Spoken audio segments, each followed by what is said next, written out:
वहीं लोकसभा की कार्यवाही को 1 फरवरी तक स्थगित कर दिया गया है और 1 फरवरी को ही जो मुख्य बजट है वो पेश किया जाएगा। उस दिन वित्त मंत्री केंद्रीय बजट पेश करेंगे। ये बड़ी खबर इस वक्त आ रही कि आर्थिक सर्वेक्षण आज पेश किया गया और एक बजट की रूपरेखा लगभग सदन के पटल पर रख दी गई है और अब 1 फरवरी को जब कार्यवाही शुरू होगी दोबारा, उस दौरान देश का बजट पेश किया जाएगा। यह बड़ी खबर इस वक्त आ रही है। 2025-26 का आर्थिक सर्वेक्षण पेश किया गया और वित्त मंत्री ने लोकसभा में पेश किया आर्थिक सर्वेक्षण। ऐसे में आने वाले वक्त में जो बजट है उसकी रूपरेखा लगभग अब समझ में आ गई है। तो यह बड़ी खबर इस वक्त आ रही है। वित्त मंत्री ने लोकसभा में पेश किया आर्थिक सर्वेक्षण। ये 2026 का समझिए, क्योंकि अगले साल 26 से 27 का यह पूरा ब्लूप्रिंट होता है और ऐसे में आने वाले वक्त में जब 1 फरवरी को बजट पेश किया जाएगा तो सरकार की तरफ से जो मुख्य बजट है केंद्रीय वित्त मंत्री की तरफ से वो सदन के पटल पर रखा जाएगा, देश के सामने रखा जाएगा। लेकिन तब तक फिलहाल आज आर्थिक सर्वेक्षण के बाद इस कार्यवाही को 1 फरवरी तक के लिए स्थगित कर दिया गया है। तो यह बड़ी खबर इस वक्त आ रही है। लोकसभा में आर्थिक सर्वेक्षण पेश किया गया है और जो बजट है 1 फरवरी को पेश किया जाएगा। तब तक सदन की कार्यवाही स्थगित कर दी गई है। यानी सरकार ने अब रोड मैप बिल्कुल देश के सामने रख दिया है कि आने वाले वक्त में क्या क्या भारत सरकार की योजनाएं हैं और कहां-कहां जो आने वाला जो वित्तीय फंड है वो वित्त मंत्रालय की तरफ से खर्च किया जाएगा। तो ये बड़ी खबर इस वक्त आ रही है कि लोकसभा की कार्यवाही कल से शुरू हुई थी, सत्र की शुरुआत हुई थी। कल राष्ट्रपति का अभिभाषण, आज प्रधानमंत्री नरेंद्र मोदी का सदन में प्रवेश करने से पहले संक्षिप्त एक तरह से कहा जाए कि राष्ट्रपति के अभिभाषण पर जो उनका रिएक्शन था, उनका अपना बयान था, उसमें आपने देखा कि विपक्ष ने उन्होंने आह्वान किया था कि देश को आगे बढ़ाने के लिए सभी मिलकर काम करें और एक साथ सहयोग करें, क्योंकि बजट की भी जो चर्चाएं हैं उसमें भी आने वाले वक्त में सरकार की कोशिश क्या होती है। दुनिया भर में जो इस वक्त उथल पुथल की स्थितियां आर्थिक तौर पर मची हुई हैं, ऐसे में भारत अपने आप को कैसे संतुलित करके आगे बढ़ता है। हालांकि जो प्राइमरी तौर पर अभी ये आर्थिक सर्वेक्षण होता है, इसके आधार पर जो आकलन है वो लगभग भारत की ग्रोथ 7.2% के आसपास रहने का अनुमान जताया जा रहा है। लेकिन जब बजट पेश किया जाएगा उसके बाद किस किस सेक्टर को क्या क्या मिलने वाला है और सरकार भविष्य को सोचकर क्या नीतियां अपनाने वाली है, ये तमाम चीजें बिल्कुल साफ हो जाएंगी दूध की तरह। तो लोकसभा में आर्थिक सर्वेक्षण 2026 पेश कर दिया गया और ऐसे में अब 1 तारीख का इंतजार किया जा रहा है जब मुख्य बजट पेश किया जाएगा। आकाश जिंदल साहब हमारे साथ जुड़ गए, अर्थशास्त्री हमारे साथ। आकाश जी, स्वागत है आपका। पहला एक तरह से यह डेमो होता है आर्थिक सर्वेक्षण, आपने सुना तो क्या लगा आपको कि आखिर जो संकेत मिल रहे हैं वो बजट को लेकर क्या है? देखिए, मुझे काफी अच्छे संकेत मिल रहे हैं, क्योंकि आर्थिक सर्वेक्षण क्या होता है, इकोनॉमिक सर्वे, पहले दर्शकों को समझा दूं। देश की इकोनॉमी का लेखा जोखा, यानी पिछला साल क्या रहा है, अगला साल क्या होने वाला है। देखिए, आज की तारीख में हिंदुस्तान की इकोनॉमी बहुत बढ़िया चल रही है। सबसे पहले तो मुबारकबाद दूंगा प्रधानमंत्री नरेंद्र मोदी साहब को, finance minister madam Nirmala Sitharaman को और उनकी टीम को। बहुत अच्छे एफर्ट्स हुए, इसीलिए इतनी बढ़िया जीडीपी ग्रोथ हमने इस साल के लिए अचीव की है। ये जो हमारी जीडीपी ग्रोथ है आज दुनिया की बड़ी इकोनॉमी में से फास्टेस्ट जीडीपी ग्रोथ है। चाहे आप कंपेयर कीजिए हमें यूएस से, चाइना से, जर्मनी से, तीनों इकोनॉमी जो हमसे बड़ी हैं उनसे कहीं ज्यादा जीडीपी ग्रोथ हमने एग्जिबिट की है और आने वाले साल के लिए भी अच्छी जीडीपी ग्रोथ के नंबर्स रखे गए। सबसे अच्छी बात मुझे जी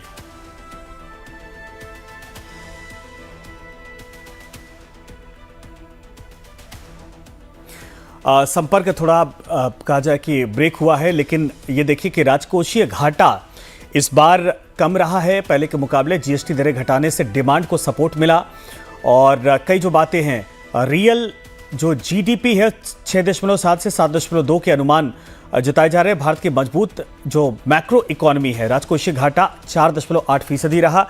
और ये जो एक्सपर्ट हमारे साथ जुड़ रहे हैं उनसे हम समझेंगे कि इन पहलुओं का मतलब क्या होता है और देश की जनता कैसे समझे। लेकिन जो जीएसटी दरें घटाने की डिमांड थी उससे कहा जा रहा है कि चीजें बहुत हद तक सुधार हुई हैं।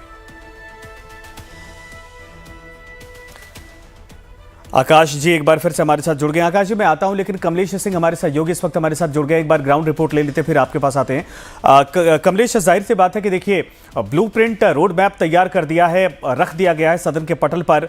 इसका रिएक्शन प्राइमरी तौर पर क्या है? हालांकि अभी मुख्य चीज तो 1 तारीख को आने वाली है, मेन बजट आने वाला है, लेकिन पहला रिएक्शन क्या है सर्वे के बाद? क्या कुछ लग रहा है? देखिए, ऐसा लग रहा है कि जो सरकार जिस तरह से शुरू से संकेत दे रही है कि जो अमेरिकी टैरिफ था, अमेरिकी टैरिफ के बावजूद भारत का विकास दर स्टैटिक है और 7% के हिसाब से अगर भारत विकास की रफ्तार पर छलांगे मार रहा है तो अपने आप में बड़ा अचीवमेंट कहा जा सकता है। इकोनॉमिक सर्वे के हवाले से जो बातें कही गई है और निश्चित रूप से फिस्कल डेफिसिट को भी कंट्रोल में रखने की बात कही गई है।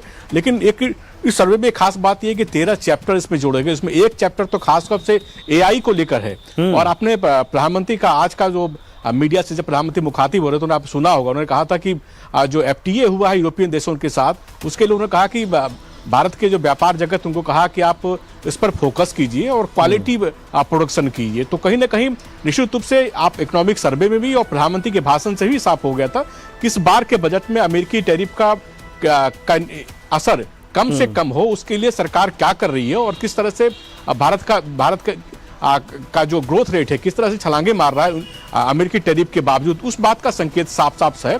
और निश्चित रूप से इसमें कई बातें का उल्लेख किया गया। GST को कम करने की बात कही गई है, जो कोड लॉज है, एम्प्लॉय कोड लॉज है, उनको सिंप्लीफाई करने की बात भी कही, उससे भी काफी फायदा मिला है। तो कई बातों का इसमें मिश्रण है, लेकिन कुल मिलाकर के जिस पर सबसे ज्यादा फोकस हो कि अब देखना होगा बजट में क्या सरकार लिक्विडिटी बढ़ाने के लिए इंफ्रास्ट्रक्चर डेवलपमेंट पे किस तरह से जोर देती है। क्योंकि बार बार ये सवाल होता है कि जब तक आप लिक्विडिटी लोगों के पास नहीं बढ़ाएंगे, लोगों के पास तरलता नहीं बढ़ाएंगे, तब तक आप ये इकोनॉमी को बूस्टअप नहीं मिलेगा। और सरकार निश्चित रूप से अमेरिकी टैरिफ के बाद इंपोर्ट ड्यूटी भी कम कर सी, इस बात का भी संकेत है। इसके अलावा जो फिस्कल डेफिसिट कम करने के साथ साथ, फिस्कल डेफिसिट को कंट्रोल में रखने के साथ साथ इंफ्रास्ट्रक्चर डेवलपमेंट पे जोर देगी। क्योंकि पहले ही सरकार पोर्ट, सी और इसके अलावा जो एनर्जी सेक्टर उस पर खासा फोकस देता रहा। आपको याद होगा एनर्जी सेक्टर में फोकस के अलावा इस बात का भी जिक्र इकोनॉमिक सर्वे में है कि पहली बार एटॉमिक एनर्जी को खोला गया है, 100% FDI किया गया है। तो तमाम तरह का बातों का उल्लेख है। तो इस बार से आप कह सकते हैं कि 1 फरवरी को बजट आएगा तो शायद ये इकोनॉमी को बूस्टअप करने वाला होगा, रोजगार उन्मुख होगा और जो FTA हुआ है यूरोपियन यूनियन के साथ उसको बढ़ावा देने के लिए इस बजट में काफी कुछ प्रावधान हो सकता है, ताकि आप जो अमेरिकी टैरिफ है इसके अलावा जो भी रिस्ट्रिक्शंस लगे हुए हैं उनको उनका प्रभाव कम किया जा सके। बिल्कुल सही है। और यही जो आपने पॉइंटर बताए आकाश जी हमारे साथ समझाएंगे, क्योंकि ये अर्थशास्त्री हैं, इकोनॉमिस्ट हैं और ये दिन ही आज से लेकर जब तक बजट पेश किया जाएगा। आकाश जी आप ही का है। अब ये जो बिंदुवार तरीके से कई चीजें रखी गई हैं, जरा हमारे दर्शकों को समझाइए। GST सुधार को लेकर है, राजकोषीय घाटा कहा जा रहा है कि 4.8% के आसपास है, FTA जो साइन हुआ था उसका असर, ये पूरा कंक्लूजन अगर कहा जाए तो क्या है ये आज का? देखिए, सबसे पहले हम शुरुआत करते हैं GST से। GST जिस दिन से रेट कम किए गए थे, 2 स्लैब खत्म किए गए थे, उस दिन मैं तमाम चैनल्स पे था, लाइव टाइम्स पे भी था। मैंने ये प्रेडिक्ट किया था कि ये देश के लिए बहुत बड़ी ग्रोथ होगी और सरकार को मैं मुबारकबाद देता हूं GST काउंसिल को कि यहाँ पे GST के 2 स्लैब कम किए गए, उससे डिमांड, कंजम्पशन बहुत ज्यादा बढ़ गई और डोमेस्टिक डिमांड ने इंडियन इकोनॉमी को चलाया है। हम जानते हैं कि ये साल ऐसा रहा है जब US टैरिफ ने ग्लोबल इकोनॉमी में हड़कंप मचाया है। US टैरिफ ने ग्लोबल इकोनॉमी की, मैं कहूंगा, स्लो डाउन या रिसेशन या ज्यादा कहा जाए कमर तोड़ी है। ऐसे में डोमेस्टिक डिमांड बहुत ज्यादा इंपॉर्टेंट थी और डोमेस्टिक डिमांड को इससे बहुत मोटिवेट किया गया है। और सबसे अच्छी बात, आम के आम गुठलियों के दाम। देखिए हुआ क्या, यहाँ पे GST के 2 स्लैब खत्म कर दिए गए, उसके बावजूद GST कलेक्शन में कमी नहीं आई। GST कलेक्शन का दिसंबर का डेटा हमारे पास आ चुका है जो बता रहा है कि GST 6.1% बढ़ी है दिसंबर 2025 के लिए। यानी एक तरफ तो कंजम्पशन बढ़ी, डिमांड बढ़ी, जिससे पूरी इंडस्ट्री चली, जिससे एम्प्लॉयमेंट मिली, जिससे GDP ग्रोथ हुई, जिससे डायरेक्ट टैक्स कलेक्शन बढ़ा और साथ ही साथ GST कलेक्शन भी कम नहीं हुआ। तो सरकार का ये मास्टर स्ट्रोक था, इसके बारे में कोई शक नहीं है। अब आ जाइए US टैरिफ। US ने टैरिफ लगाए 7 अगस्त को 25%, 27 अगस्त को 25%, यानी 50% टैरिफ लगाए गए। अब US को उम्मीद क्या थी कि इस तरह के टैरिफ लगाए जाएंगे तो हिंदुस्तान की इकोनॉमी का नुकसान होगा। US ये सोच रहा था और बड़े बिना किसी बेसिस के टैरिफ लगाए गए थे। कहा क्या गया था कि देखिए जी, आप रशिया से क्रूड ऑयल इंपोर्ट कर रहे हैं इसलिए हम ये टैरिफ लगा रहे हैं। अब हुआ क्या, टैरिफ लगे अगस्त में, 7 अगस्त और 27 अगस्त से ये एप्लीकेबल हुए। उसके बाद नवंबर 2025 का डेटा आपके सामने रख रहा हूं, हमारे एक्सपोर्ट्स यूएस को बढ़े हैं 22%, हमारे एक्सपोर्ट्स ईयू को बढ़े 14%, ओवरऑल हमारे एक्सपोर्ट्स में इंक्रीज आई है। तो यूएस के टैरिफ के बावजूद भी हमने एक्सपोर्ट्स बढ़ाए हैं, यूएस को नॉन टैरिफ प्रोडक्ट में एक्सपोर्ट बढ़ाए हैं, और अब जो हमने हिस्टोरिक डील ईयू के साथ की है उससे तो एक्सपोर्ट्स बहुत ज्यादा बढ़ पाएंगे। तो यानी कि यूएस ने टैरिफ लगाए, उसके बावजूद ये हमारी सरकार की कुशलता थी, ये हमारी इकोनॉमिक प्लानिंग थी कि हमने टैरिफ के बावजूद अपने एक्सपोर्ट्स में कमी नहीं आने दी है। ओवरऑल एक्सपोर्ट्स भी नवंबर 2025 का जो डेटा है 38.13 बिलियन यूएस डॉलर आया है। अब आ जाइए इनकम टैक्स पे। पिछले बजट सबसे इंपॉर्टेंट बात आ जाती है, आपको याद होगा इनकम टैक्स में एक मेजर रिलीफ दिया गया था। 12 लाख तक अगर किसी की कमाई थी तो उसे टैक्स देने की जरूरत नहीं थी। उस समय भी मुझे तमाम चैनल्स में पूछा गया था कि जिंदल साहब अब इससे तो जो है इनकम टैक्स कम हो जाएगा। मेरी ऑर्गेनाइजेशन आकाशजिंदल.in ने तब भी कहा था कि ये सरकार की बढ़िया प्लानिंग है, इससे लोगों की बाइंग बढ़ेगी, कंजम्पशन बढ़ेगी, इंडस्ट्री की ग्रोथ होगी और इनकम टैक्स कलेक्शन कम नहीं होगी। अब देख लीजिए 17 दिसंबर 2025 को डेटा आया है, इनकम टैक्स कलेक्शन 8% बढ़ी है। तो इस साल जो हमने इकोनॉमिक ग्रोथ की है, in spite of global headwinds, in spite of जो जियोपॉलिटिकल प्रॉब्लम रही है दुनिया में, in spite of US tariffs, इसके लिए मैं सरकार को मुबारकबाद दूंगा। और अभी भी जो पिछला क्वार्टर है, जो हमारे पास डिक्लेयर्ड जीडीपी ग्रोथ है वो 8.2% है।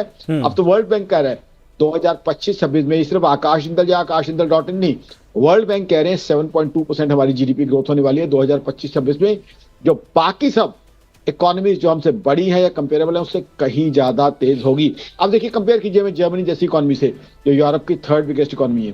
2023-2024 2 साल उन्होंने नेगेटिव जीडीपी ग्रोथ दी, हमारी देखिए 8.2%। अमेरिका से में कंपेयर कीजिए, जनवरी टू मार्च 2025 नेगेटिव जीडीपी ग्रोथ, हमारी मैं आपको बता ही चुका हूं। जापान जुलाई टू सितंबर 2025 नेगेटिव जीडीपी ग्रोथ, यूके सितंबर अक्टूबर 2024 नेगेटिव जीडीपी ग्रोथ। तो कहीं ना कहीं सरकार की बहुत प्रैक्टिकल पॉलिसी, सरकार ने देखा, ग्राउंड रियलिटीज देखी, ग्लोबल रियलिटीज देखी, साथ ही साथ जो कुछ ग्लोबल जियोपॉलिटिकल सिनेरियो था उसको देखा, अंडरस्टैंड किया, उसके बाद ये निर्णय लिए, खासकर टैक्स रिफॉर्म। अब तो वर्ल्ड बैंक भी कह रहे हैं कि जो हमने टैक्स रिफॉर्म्स किए, जो इन्फ्लेशन हमारे यहाँ कम है, उसकी वजह से हिंदुस्तान की इतनी अच्छी ग्रोथ आ रही है। आज देखिए यूएस ने हम पे टैरिफ लगाए, हालात क्या हैं, यूएस के अंदर अनएम्प्लॉयमेंट टैरिफ के बाद 4.4% हो गई है। वो अमेरिका जहां जाके नौकरी करना लोगों का सपना हुआ करता था, वो आज अपने लोगों को नौकरी नहीं दे पा रहा। अब यूएस में इन्फ्लेशन देखिए 2.7%, जबकि यूएस में कभी इन्फ्लेशन हुआ ही नहीं करती थी। हिंदुस्तान में कितनी है, मात्र 1.3%। तो ये क्लियरली दिखा रहा है कि हिंदुस्तान ने किस तरह की ग्रोथ करके दिखाई है। हिंदुस्तान की सरकार की बढ़िया प्लानिंग है। लास्ट ईयर की ग्रोथ के लिए मेरी ऑर्गेनाइजेशन आकाशजिंदल.in की तरफ से सरकार को पूरी तरह से तारीफ करूंगा, क्योंकि देखिए उसी बैकड्रॉप पे जर्मनी काम कर रहा था, वही चाइना काम कर रहा था, वही यूएस काम कर रहा था। ऐसा क्यों हुआ कि बाकी सब इकोनॉमीज ग्रो कर नहीं रही, हम ग्रो करते रहे। अब चाइना के साथ कंपेयर कीजिए, चाइना को मैन्युफैक्चरिंग के अंदर बहुत स्ट्रॉन्ग इकोनॉमी माना जाता था, चाइना में डिफ्लेशन हो गई थी। डिफ्लेशन यानी कि चाइना में चीजों के दाम कम हो गए थे, और ये अच्छी बात नहीं, दर्द की बात है। वहां लोगों के पास पैसा ही नहीं था कि बाजार जाके सामान खरीद सके। ये हालत चाइना की हो गई थी। अब हिंदुस्तान में तो ग्रोथ बढ़ती जा रही है। आप देखिए जीएसटी का जब हमने रिफॉर्म्स किए, जीएसटी के 2 स्लैब खत्म किए, 23 सितंबर को मेरी ऑर्गेनाइजेशन आकाशजिंदल.in ने मार्केट की ग्राउंड सर्वे किया था। कुछ कार डीलर्स के पास तो इतने ज्यादा लोग आ गए थे कि उनके पास बैठाने की जगह नहीं थी। कोई साथ वाली जगह हायर कर रहा था, कोई होटल्स और रेस्टोरेंट्स हायर कर रहा था उनको बिठा के गाड़ियां बेचने के लिए। इस तरह की डिमांड बढ़ी। और डिमांड का सबसे ज्यादा फायदा क्या होता है, डिमांड जैसी बढ़ती है एम्प्लॉयमेंट अपॉर्चुनिटीज बढ़ती हैं, क्योंकि डिमांड जैसी बढ़ेगी तो मैन्युफैक्चरिंग बढ़ेगी, और मैन्युफैक्चरिंग बढ़ेगी तो रोजगार बढ़ेगा, रोजगार बढ़ेगा, टैक्स कलेक्शन बढ़ेगी, जीडीपी ग्रोथ बढ़ेगी। फिर जो डेफिसिट है, राजकोषीय घाटा जिसकी आप बात कर रहे थे, तो जाहिर सी बात है रिड्यूस हो जाएगा। जब हमारी टैक्स कलेक्शन बढ़ जाएगी तो वो फायदा होगा। तो अब दूसरा, इस बजट में मैं एक और आपको प्रेडिक्शन करना चाहता हूं, क्योंकि इकोनॉमिक सर्वे क्या होता है, इकोनॉमिक सर्वे पढ़ने के बाद आकाश जिंदल जैसे लोग क्या करते हैं, बजट का बेसिस तैयार होता है, क्योंकि इकोनॉमिक सर्वे में हमें खाका दिख जाता है कि अब बजट में क्या आने वाला है। इस बार बजट में आप ये देख लीजिए, एक तो इंफ्रास्ट्रक्चर के ऊपर बहुत स्पेंडिंग आने वाली है, ऐसी मेरी प्रेडिक्शन है। क्योंकि इंफ्रास्ट्रक्चर पे स्पेंडिंग सरकार ने पीछे की है, और सरकार को पता चला है कि जो उन्होंने इंफ्रा स्पेंड किया था उसका उनको आउटकम मिला है, उसका उनको रिजल्ट मिल गया है। इंफ्रास्ट्रक्चर की वजह से हमारी मैन्युफैक्चरिंग बढ़ गई है। तो जो प्रधानमंत्री नरेंद्र मोदी साहब ने एक सुनहरा ख्वाब हमारे लिए देखा था, मेक इन इंडिया, आत्मनिर्भर भारत, उसकी तरफ हम तेजी से बढ़ रहे हैं। आज देखिए हम डिफेंस एक्सपोर्ट कर रहे हैं, आज देखिए हम मोबाइल एक्सपोर्ट कर रहे हैं, हम कार एक्सपोर्ट कर रहे हैं। तो एक्सपोर्ट्स के अंदर हम बढ़ते जा रहे हैं। अब जो ईयू के साथ टाई अप हुआ है, बहुत सी चीजें ऐसी हैं हमारी जो यूरोपियन मार्केट में जाके एक्सपोर्ट होंगी। तो इंफ्रा के ऊपर काफी खर्चा होने वाला है। नहीं, वो तो बिल्कुल सही कहा सर आपने। एक बीच में मैं आपको रोक रहा हूं, एक और कमलेश से जानकारी लेते हैं, उसके बाद मैं आपके पास आता हूं। कमलेश, अब चूंकि आप तो जमीन पर भी जा रहे हैं, कल से परसों से हम लोग लगातार रिपोर्ट भी दिखा रहे थे कि अलग अलग वर्ग की क्या डिमांड है और क्या क्या वो चाहते थे। जरा ये बताइए कि ईयू से जो हमारी ट्रेड डील हुई है, एफटीए हुआ है, और अब ये ब्लूप्रिंट देश के एक तरह से कहा जाए कि बजट का सामने आ चुका है, वो जो टैरिफ की मार थी, क्या लगता है कि इससे आपको निकलने के लिए सरकार ने वाकई में मजबूत पॉलिसी के तौर पर काम किया है, या फिर अभी थोड़ा और समय लगेगा? नहीं, देखिए जिस तरह से टैरिफ की मार अमेरिका के द्वारा हुआ, इम्पोज हुआ था, उस देखिए सबसे ज्यादा इम्पैक्ट टैरिफ का तो फार्मास्यूटिकल सेक्टर और उसके टेक्सटाइल पे पड़ा था, और कुछ हद तक ऑटोमोबाइल पे क्षेत्र पे भी पड़ा था। लेकिन उसके बाद हमने देखा कि अलग अलग मंत्रालयों के अंदर एक ग्रुप बनाया गया जो डिस्कशन करके निकाल सके कि इसका अपॉर्चुनिटी क्या हो सकता है, क्या इसका विकल्प तैयार हो सकता है। और खासकर मैं टेक्सटाइल की बात करना चाहूंगा। टेक्सटाइल से काफी ज्यादा नुकसान भारत को हुआ था। कहा जाता है कि 13% तक जो भारत का निर्यात हो वो गिर गया था। उसके बाद टेक्सटाइल ने काफी बड़ा काम किया और 27 देशों को टेक्सटाइल में एक्सपोर्ट बढ़ा है। निश्चित रूप से ये आप कह सकते हैं कि वो जो भरपाई तो अभी फिलहाल उतना नहीं हो पाई है, लेकिन भरपाई धीरे धीरे की जाए। खासकर यूएई को, फिर साउथ ईस्ट एशिया को भारत की ओर से जो टेक्सटाइल का इंपोर्ट की गई, और भारत सरकार की ओर से लगातार ऐसे सेक्टर में जहां ज्यादा इंपैक्ट हो सकता था, उनके अंतर मंत्रालय समूह बना करके उसका इंपैक्ट कम करने की जो विकल्प बाजार है उसको खोजने का प्रयास किया गया। और विकल्प बाजार ग्रुप में टेक्सटाइल के जहां खो गया, उसी तरह से यूएई, यूरोपियन यूनियन के साथ जो बहुत बड़ा मार्केट होने वाला, और खासकर जो डील हुई है उसमें निश्चित रूप से जो 3 बड़े सेक्टर हैं जिसको ज्यादा फायदा होने वाला, जिसमें कि समुद्री क्षेत्र से जो मछली का निर्यात है, उसके अलावा ऑटोमोबाइल का निर्यात है, ये 2 सेक्टर जो उसको काफी बूस्टअप मिलेगा। और प्रधानमंत्री ने भी आज जो मीडिया से मुखातिब प्रधानमंत्री सुबह हुए पार्लियामेंट में, उन्होंने यही कहा कि देश के उद्योग कर्मियों को, उद्योगदाताओं को कहा कि आप आइए और इस जो अपॉर्चुनिटी इसका इस्तेमाल कीजिए और क्वालिटी प्रोडक्ट बनाइए, ताकि कमलेश एक छोटा सा ब्रेक, फिर मैं आपके पास भी आता हूं। और आकाश जी, मैं चाहूंगा कि आप लोग भी हमारे साथ बने रहिए, क्योंकि अभी समझेंगे कि ई वे सिस्टम बिल जिस पर फोकस करने की बात कही जा रही है, ये क्या है आखिर और इसको कैसे आप समझाएंगे। एक छोटे से ब्रेक की बात।